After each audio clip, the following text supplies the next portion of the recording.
Welcome back to the channel, where we're back covering the OH1s and their push up the Surrey Div 2 standings. On Saturday they faced bottom of the table Dorking in a timed clash at Dean Road, looking to turn their fortunes after a tough 9-wicket defeat against division frontrunners Camberley.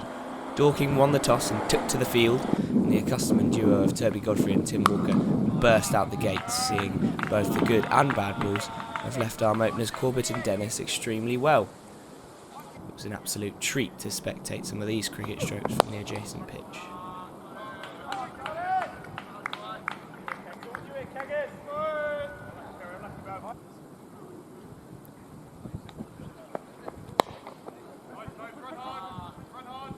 It even seemed as though Timmy Walker was going to do more than just look good, as he seems to have done for an average of sort of 16 deliveries in recent weeks.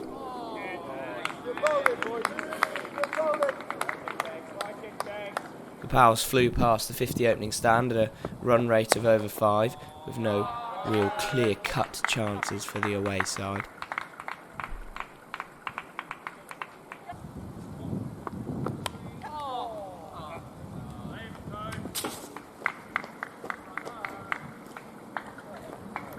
Until another tight umpiring decision reared its head on Frogbox at Dean Road in the 16th, Tobes dropping one into mid-wicket for what he believed would be a close but makeable single on the square. A sharp direct hit from Toby Blood brought things close enough, and the umpire deemed it enough to remove our skip. Safe to say the Toby in OH colours wasn't best pleased, having built a sturdy platform with Tim. The latter looked unperturbed and made sure to punish these Chris Wilde deliveries, moving past 40 for the first time in July. Sorry, mate.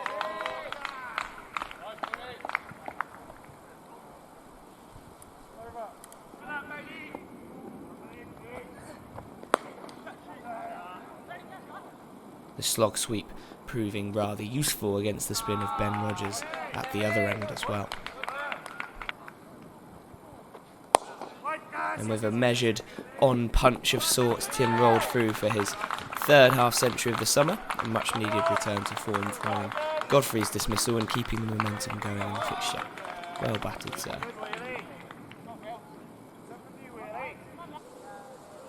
Denil Manuel, the young man responsible for regularly making 15-year-olds quit cricket on Sundays, soon joined in on the action. This sumptuous cover drive, a pleasure to watch. With this slightly uppish cut shot, slightly less so, but still receiving the desired result.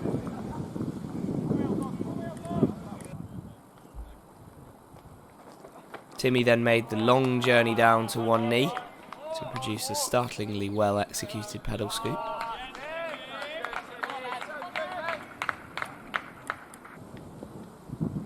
Which might have taken a little bit out of him, as he produced a stroke which rivaled mine on the previous highlights package.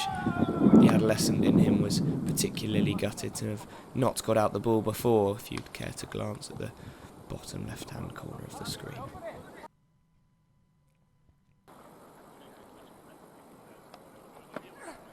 As aforementioned, an important platform had been set, and the Pals would look to really kick on after the openers seemed to have done the hard graft, which Trent would do straight out of the blocks, refusing to let Rogers get too confident after dismissing Walker. Two delightful cricket shots here. And once again, the next over caressing through extra cover. What a player. Unfortunately, the next lapse in concentration would arrive on the 31st, then tentatively sweeping straight to the man on the 45 via the top edge. Not as easy once they've hit puberty, is it, mate?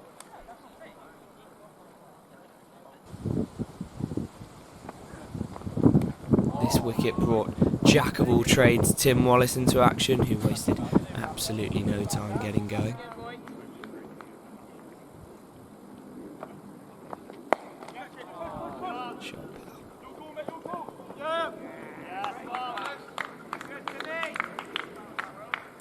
Although I have absolutely no idea what Trent was thinking here. Evidently it looked warm on the grill, and he hopped on for a self-barbecuing of sorts, and the worst thing is, it's not the worst of the 3 runouts in the tie. Tim Wall showed no sign of letting up, spanking Rogers over mid-wicket for his 3rd boundary here.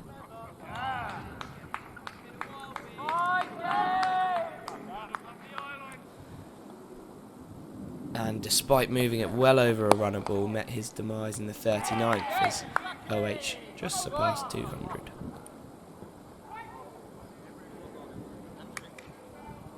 The order of play for the next 10 or so sets was to put as many runs on the board. So who better to send in than Raza, who scored over half his runs this season in maximums. So it was no surprise that his first delivery flew over cow corner.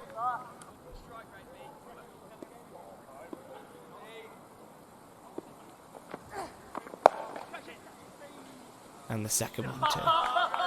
He likes it there.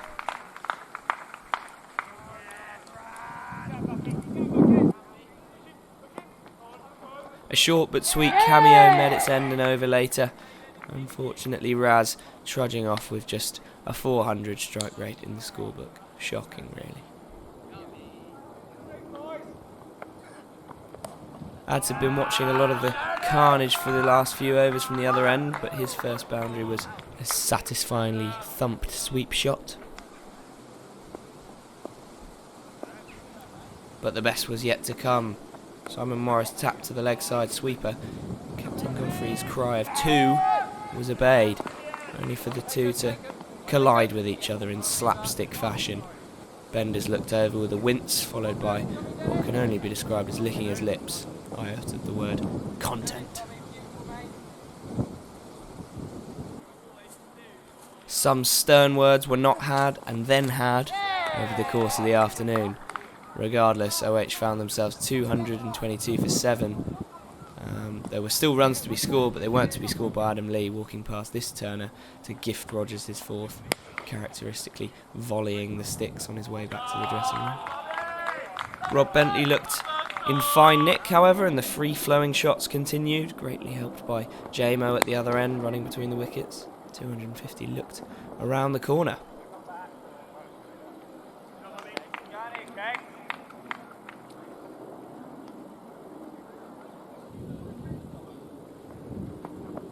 Bentos knock came to an end in the 46th, bringing Ben Dowse to the crease to have a bit of a laugh.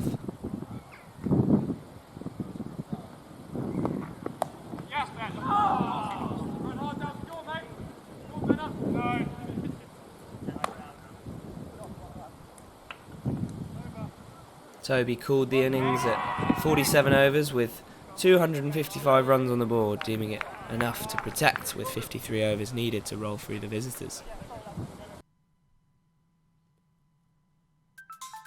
Lots of starts in the batting lineup eventually turned out to be invaluable contributions, particularly from the top 5 and Bentos.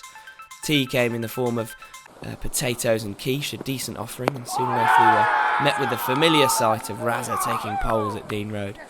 Tough afternoon for Rob Shave.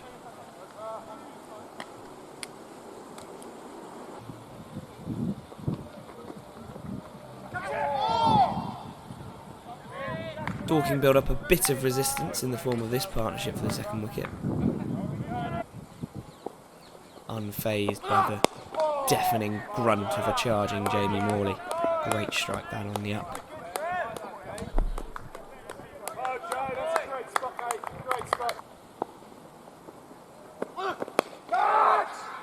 Charlie Kenway picking these ones up really well.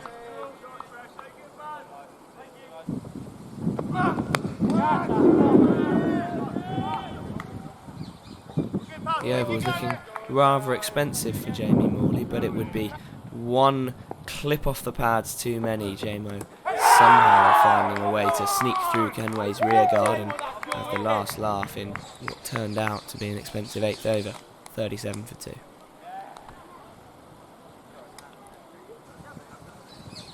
Dowse came on at first change and probed outside of Luke Trimmings off peg. This one just evading the cordon.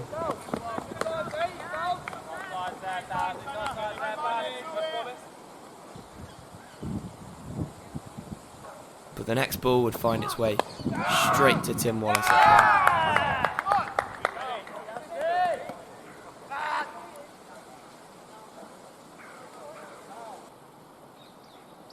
Shock.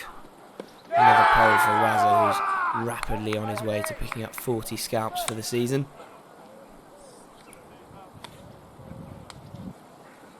With OH rattling through the Dorking top order, Ben Rogers attacked his first 2 deliveries with intent, as it became unclear whether the away side were angling for the draw, shooting for a mammoth chase, or just having fun batting.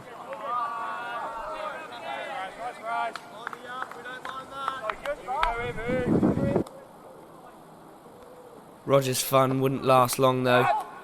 Treno smartly plucking this one out the air in the second grabber, just out of a clear camera shot. Vaughan's pal seemed to be running away with it.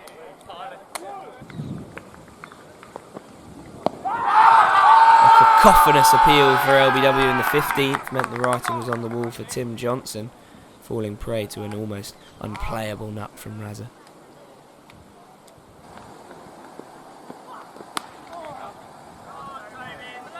Dorking's number 7, Toby Blood, appeared to be their last hope at salvaging something from the tie. A lovely flashing drive under the eyes here to get off the mark. Razza would pick up his 4th and OH's 7th with a borderline physics-defying grab in Denil Manuel's right mitt, while falling away to his left, the lads in the office essentially in stitches at what they'd just seen. Toby Blood continued to play some delightful cricket shots, accompanied by some ever so slightly less pretty ones from Thomas Dennis.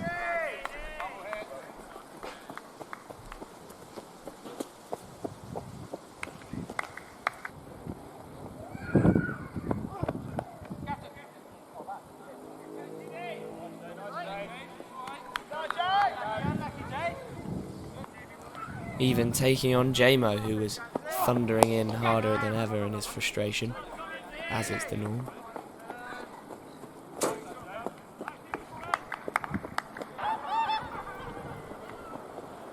He finally got his reward, trapping Dennis in his crease with one that looked like it was on course to cannon into leg stump.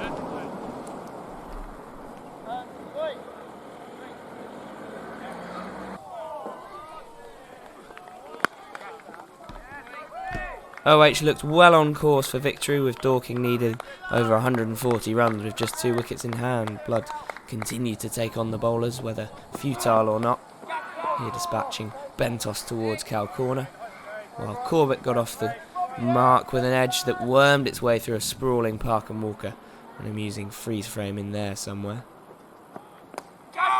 Trent dusted himself down and rolled his arm over, Corbett just escaping what would have been an absolute worldie from Ads.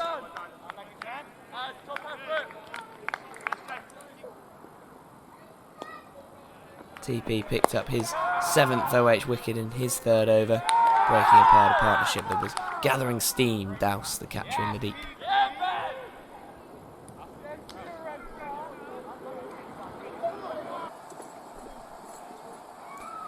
Mozza, despite nursing a wounded side following the incident, bowled a few in attempt to bring the tie to its close, which proved successful, the resistant Corbett pricking out Trent on the square, spelling a 112-run victory for the Old Hamptonians' first 11.